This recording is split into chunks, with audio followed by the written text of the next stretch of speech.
ஒன்றோட ஒன்று ஒட்டாமல் சூப்பராக வந்திருக்கு. இப்போ பாருங்கள், இந்த இடத்துல பாருங்கள், உங்களுக்கு அடியே பிடிச்சிருக்காது பிரியாணி.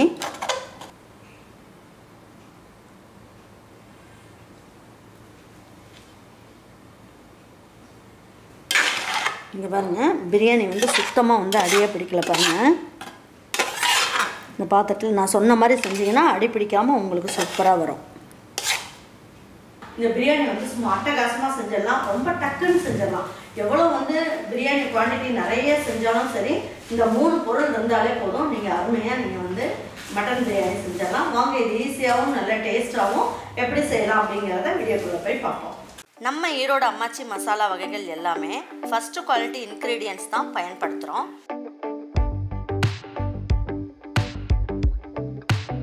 வாங்குகிற பொருட்கள் எல்லாமே முறையாக ஜலிச்சு பொன் வறுவலாக வறுத்து சரியான பதத்தில் அரைக்கிறோம். அரைச்ச மசாலாவை நல்லா ஆற வச்சு மறுபடியும் ஜலிச்சு சரியான அளவில் பேக் பண்ணி உங்கள் வீட்டுக்கே சேஃப் அண்ட் செக்யூர்டாக டெலிவரி பண்ணுறோம். நம்ம மசாலா வகைகள் மற்றும் சத்து மாவு, ரெடிமேட் இட்லி மாவு, இடியாப்ப மாவு எல்லாமே நீங்கள் வாட்ஸ்அப் மற்றும் வெப்சைட்டில் ஆர்டர் பண்ணி வாங்கலாம்.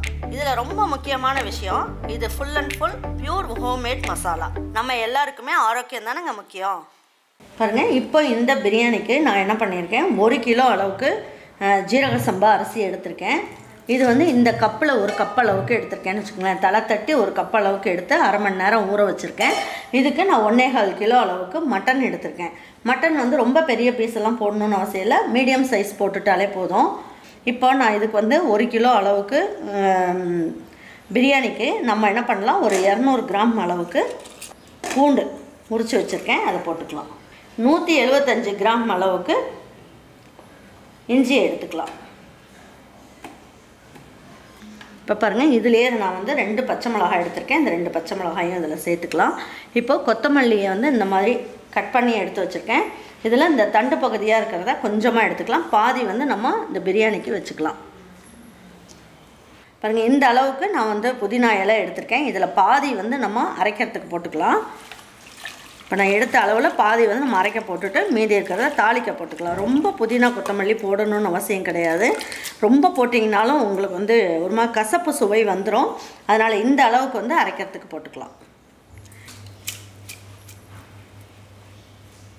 பாருங்கள், இந்த ஒரு கை அளவுக்கு, அதாவது ஒரு 15 சின்ன வெங்காயத்தை இதில் போட்டுக்கலாம். போட்டுட்டு என்ன பண்ணலாம், பிரியாணி மசாலான்னு இருக்கு இல்லையா, அந்த பிரியாணி மசாலா சேர்க்க போகிறோம். சப்போஸ் உங்ககிட்ட பிரியாணி மசாலா இல்லை அப்படின்னா நீங்கள் என்ன பண்ணுங்கள், பட்டை வந்து 2 பீஸ் அளவுக்கு போட்டுக்கோங்க, ஒரு 5 கிராம்பு போடுங்க, 5 ஏலக்காய் போடுங்க, ஒரே ஒரு அன்னாச்சி மொக்கை போடுங்க. இதெல்லாம் போட்டு இதிலேயே வச்சு நல்லா அரைச்சிருங்க. இதிலேயே போட்டு அரைக்கும் போது நீங்கள் பிரியாணி மசாலா போடணும்னு அவசியம் கிடையாது. அதுக்கப்புறமா தாளிக்கிறதுலாம் நம்ம வந்து பிரியாணி இலை, கல்பாசி எல்லாமே போட்டு நம்ம தாளிச்சுக்கலாம். இப்போ இதை மட்டும் நம்ம அரைச்சிட்டு வந்துடலாம். ஏன்னா இல்லைன்னு வந்து இந்த பிரியாணி செய்யறதுக்கு என்னம்மா போடலான்ற மாதிரி கேட்பீங்க, அதுக்காக நான் சொல்லியிருக்கேன். இதை அரைச்சிட்டு வந்துடுவோம். பாருங்க, நம்மளுடைய வெப்சைட் வாட்ஸ்அப்பில் இப்போ வந்து கடலெண்ணெய், நல்லெண்ணெய், தேங்காய் எண்ணெய் எல்லாமே கிடைக்குது. வேணுன்றவங்க ஆர்டர் பண்ணி வாங்கிக்கோங்க. நம்மகிட்ட வந்து வாங்கினவங்க ரொம்ப நல்லா இருக்குது, நல்லா வாசனையாக இருக்குது அப்படின்ற மாதிரி என்கிட்ட சொல்லியிருக்கீங்க, ரொம்ப சந்தோஷம். இந்த பிரியாணிக்கு 175 ml அளவுக்கு நம்ம வந்து கடலெண்ணெய் ஊற்றலாம். பாருங்க, ஒரு 25 ml அளவுக்கு நெய் ஊற்றிக்கலாம்.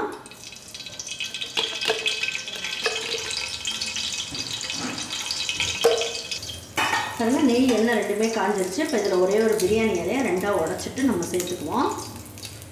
அதுக்கப்புறம் ஒரு 2 பட்டை அளவுக்கு சேர்த்துக்கலாம். பாருங்க, 10 கிராம்பு எடுத்துருக்கேன், 10 கிராம்பு எடுத்துக்குவோம். பாருங்கள், இதில் 7 ஏலக்காய் எடுத்துருக்கேன், இதையும் போட்டுருவோம். அன்னாச்சி மொக்கை 1 சேர்த்துக்கலாம். மீதி எதுவுமே போடணும்னு அவசியம் கிடையாது, இது மட்டும் போட்டாலே போதும். பாருங்கள், இது நல்லா பொரிஞ்சிட்டு இருக்கட்டும். இப்போ இந்த டைமில் நம்ம என்ன பண்ணலாம், நான் வந்து 4 பெரிய வெங்காயத்தை நீல வாக்கில் கட் பண்ணி எடுத்து வச்சுருக்கேன், இதையும் சேர்த்துக்கலாம்.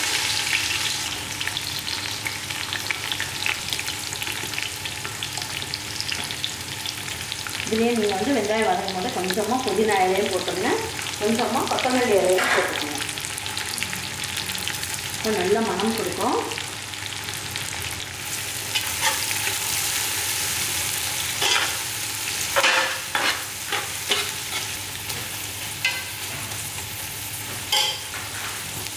வெங்காயம் நல்லா வதங்கும் போது இந்த பிரியாணிக்கு தேவையான அளவுக்கு நம்ம உப்பை சேர்த்துடலாம்.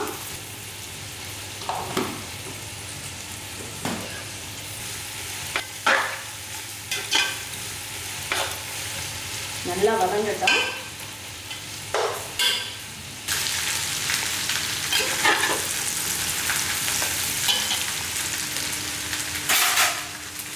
இப்போ நம்ம என்ன பண்ணலாம், இதில் 1.25 ஸ்பூன் அளவுக்கு நம்ம வந்து பிரியாணி மசாலா போட்டுக்கலாம். இது மட்டன்றதுனால 1.25 ஸ்பூன் அளவுக்கு போட்டுக்கலாம். சிக்கன்லாம் போடுற மாதிரி இருந்தால் 1 ஸ்பூன் போட்டால் போதும். பாருங்கள், இந்த எண்ணெய்க்குள்ளேயே போட்டுக்கலாம். 1.25 ஸ்பூன் அளவுக்கு சேர்த்துக்குவோம்.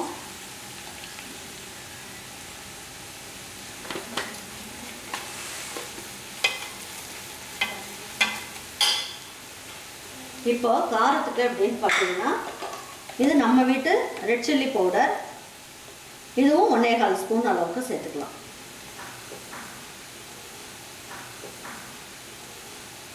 காஷ்மீரி சில்லி வந்து கலருக்காக போடுறது, இது ஒரு 1/4 ஸ்பூன் அளவுக்கு சேர்த்துக்கலாம். எந்த ஒரு சமையல் செஞ்சாலுமே ரொம்ப ஈஸியாக இருக்கும், டக்குன்னு செஞ்சு முடிச்சிடலாம். பாருங்க, இப்போ இஞ்சி பூண்டு பச்சை மிளகா அதுக்கப்புறமா புதினா கொத்தமல்லி அரைச்ச பேஸ்ட்டு இதில் சேர்த்துடலாம்.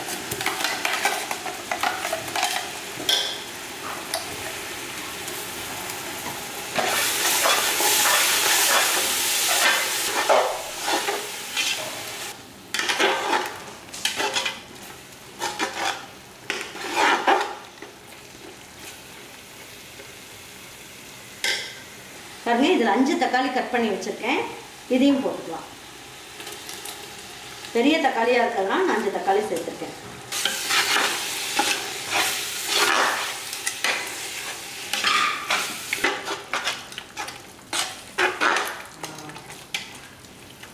நல்லா தக்காளி இதெல்லாம் நல்லா வதங்கட்டும். பாருங்க, இப்போ நல்ல எண்ணெயெல்லாம் வந்து நல்லா பிரிய ஆரம்பிச்சிருக்காங்க. அடியெல்லாம் பிடிச்சிடக்கூடாது. நல்லா கலந்து விட்டுட்டே இருந்தோம் அப்படின்னா நல்லா இந்த மாதிரி எண்ணெய் பிரிஞ்சு வர ஆரம்பிச்சிடும். இப்போ என்ன பண்ணலாம், நம்ம எடுத்து வச்சுருக்க மட்டன் எடுத்து இதில் போட்டுடலாம். இந்த ஸ்ட்ரெயினர் மாதிரி இருக்கிறதுல எடுத்து போடணும். எதுக்காகனா, இதுலேயும் தண்ணி வந்து இருக்கும். வடிகட்டும் போது இருக்க தண்ணி ஃபுல்லாகவே போயிடுச்சுனால நம்ம மெஷர்மெண்ட்டுக்கு தண்ணி ஊற்றும் போது கரெக்டாக இருக்கும்.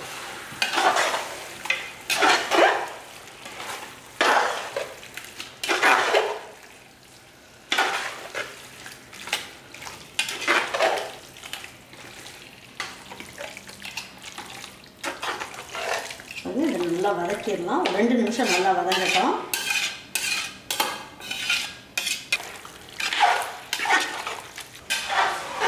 நல்லா வதக்கிடலாம். ஏன்னா இந்த எண்ணெய் எல்லாம் பிரிஞ்சு வர அளவுக்கு நல்லா மட்டனை வதக்கிட்டோம் அப்படின்னா அந்த எசன்ஸ் ஃபுல்லாக உள்ளே இறங்கி சூப்பராக இருக்கும் டேஸ்ட்டு. நான் இன்றைக்கி வந்து ஜீரக சம்பா அரிசி நல்லா 1 டம்ளர், அதாவது இந்த 1 கப்பில் அளவுக்கு எடுத்துருக்கேன். இது 1 கிலோ அளவுக்கு பிடிக்கும். ஜீரக சம்பா அரிசியை பொறுத்த வரைக்கும் குக்கரில் வைக்கிற மாதிரி இருந்தால் 1க்கு 1.5 அளவுக்கு தண்ணி வச்சிங்கன்னா போதும். அதே வந்து நீங்கள் பாஸ்மதி அரிசியாக இருந்தால் 1க்கு 1.25 வைங்க. இதுக்கு 1க்கு 1.5 வச்சா சரியாக இருக்கும். இப்போ நான் 1/2 கப் அளவுக்கு மட்டன் வேகிறதுக்கு இந்த தண்ணியை நான் ஊற்றிக்கிறேன். பாருங்க, 1/2 கப் அளவுக்கு தண்ணி ஊற்றிடலாம். இப்போ இந்த மிக்ஸி ஜார்லேயே இந்த மசாலா ஊற்றிருக்கு இல்லையா, இந்த மசாலாவும் வேஸ்ட் பண்ண வேண்டாம். இதுலேயே நம்ம வந்து ஊற்றிக்கலாம். ஊற்றி கலந்து ஊற்றிடலாம். இந்த அளவுக்கு ஊற்றிட்டிங்கன்னா போதும். அதாவது பிரியாணிக்கு தேவையான மொத்த தண்ணியுமே இந்த டைமில் ஊற்ற வேண்டாம். இப்போக்கே ஒரு 1/2 கப் அளவுக்கு நீங்கள் ஊற்றுனீங்கன்னா போதும். இந்த பிரியாணி வந்து பாருங்கள், அடியே பிடிக்காது. நான் வந்து தம் போடுறதுக்கு கீழே தோசை கல்லுமே வைக்க போகிறதில்ல. வைக்காமல் எப்படி வருதுங்கிறத ஃபைனலில் நீங்கள் பாருங்கள். இப்போ இந்த குக்கர் மூடியை மூடி வச்சிடலாம்.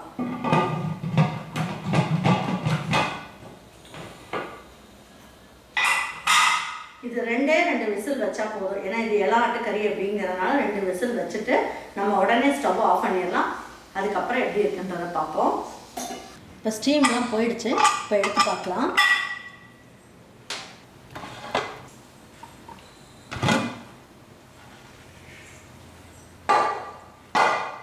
பாருங்க, இப்போ ஸ்டவ் ஆன் பண்ணிட்டேன். ஆன் பண்ணதுக்கப்புறம் பார்த்தீங்கன்னா இப்போ நல்லா மட்டன்லாம் நல்லா வெந்துருச்சு. இப்போ வந்து என்ன பண்ணலாம், இதை வந்து ஒரு ஸ்ட்ரெயினரில் போட்டுட்டு தண்ணி இல்லாமல் நம்ம வந்து இந்த அரிசியை போட்டுக்கலாம். போட்டுட்டு ஒரு வாட்டி நல்லா அந்த மாதிரி கலந்து விடுவோம்.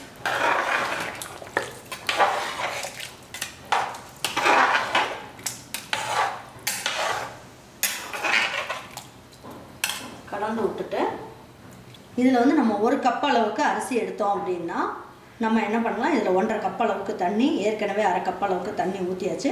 இப்போ இந்த 1 கப் அளவுக்கு தண்ணியும் அதில் சேர்த்துடலாம். இது வெது வெதுன்னு இருக்க தண்ணியெல்லாம் ஊற்றிட்டுருப்பேன் நான். இப்போ இந்த டைமில் என்ன பண்ணுவோம், 2 பச்சை மிளகாய் எடுத்து வச்சுருக்கேன், இதையும் சேர்த்துக்கலாம். இதுலேயே நம்ம எடுத்து வச்சுருக்க கொத்தமல்லி, புதினா எல்லாமே சேர்த்துடலாம்.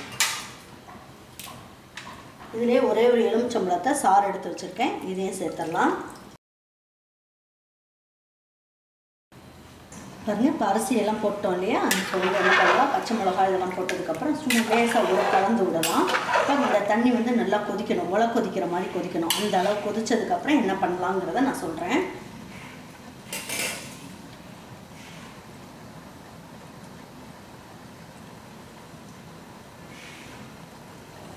நல்லா கொதி வர ஆரம்பிச்சிருச்சு இல்லையா, இப்போ நல்லா ஒரு கலந்து விட்டுட்டு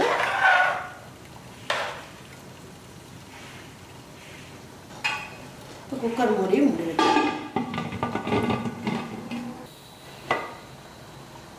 வச்சுட்டு குக்கர் வெயிட் போட்டோம்னா 1 நிமிஷம் மட்டும் ஹை ஃப்ளேமில் இருக்கும். ஒரே நிமிஷம் மட்டும்தான் ஹை ஃப்ளேமில் வைக்க போகிறோம். குக்கர் மூடிட்டு பாருங்க, இப்போ வந்து நம்ம என்ன பண்ணியிருக்கோம், 1 நிமிஷத்துக்கு ஹை ஃப்ளேமில் வச்சுருந்தோம். இப்போ ஸ்டவ் ஆஃப் பண்ணிடுங்க. இப்போ பக்கத்து அடுப்பில் நம்ம என்ன பண்ணுவோம், ஸ்லோ ஃப்ளேமில் வச்சுட்டு ஒரு 15 நிமிஷம் அப்படியே விட்டுருங்க. ஸ்லோ ஃப்ளேம்லேயே 15 நிமிஷம் விட்டுருங்க. வேறு எதுவுமே விசிலும் வைக்க வேண்டாம், ஒன்றும் வேண்டாம். நல்லா ஸ்லோ ஃப்ளேமில் வச்சிடணும். ஸ்லோ ஃப்ளேமில் 15 நிமிஷம் வச்சிங்கன்னா உங்களுக்கு சூப்பராக இருக்கும். ஒரு சாதம் கூட உங்களுக்கு வந்து வேஸ்ட் ஆகாது, அந்த அளவுக்கு நல்லாயிருக்கும். எப்பயுமே நீங்கள் வந்து தம் போடுற மாதிரி தான் தோசைக்கல்லாம் வைப்போம் இல்லையா, அதெல்லாம் எதுவுமே வைக்க வேண்டாம். வைக்காமையே இது வந்து ரொம்ப நல்லாயிருக்கும். பாருங்கள், இப்போ எடுத்து கீழே வச்சிடலாம். 15 நிமிஷம் ஸ்லோ ஃப்ளேமில் தான் வச்சுருந்தேன்.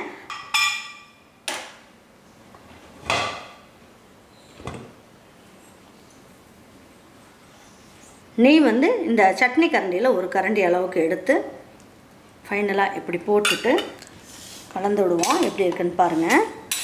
இது சுத்தமாக அடியே பிடிச்சிருக்காது. சாப்பாடும் பாருங்கள் நல்லா வெந்து சூப்பராக இருக்குது பிரியாணியும்.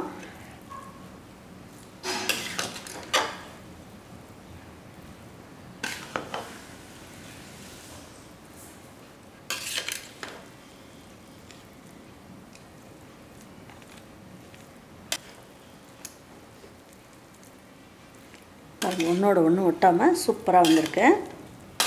இப்போ பாருங்கள், இந்த இடத்துல பாருங்கள், உங்களுக்கு அடியே பிடிச்சிருக்காது பிரியாணி. சுத்தமாக அடியே பிடிக்கல பாருங்கள். ஒரு அரிசி கூட உங்களுக்கு வேஸ்ட் ஆகிருக்காது.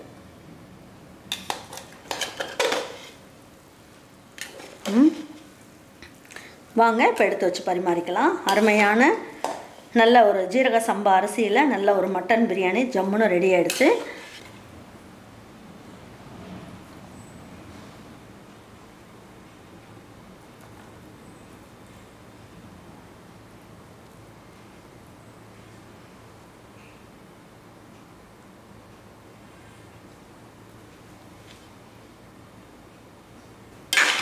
இங்கே பாருங்கள், பிரியாணி வந்து சுத்தமாக வந்து அடியே பிடிக்கல பாருங்கள்.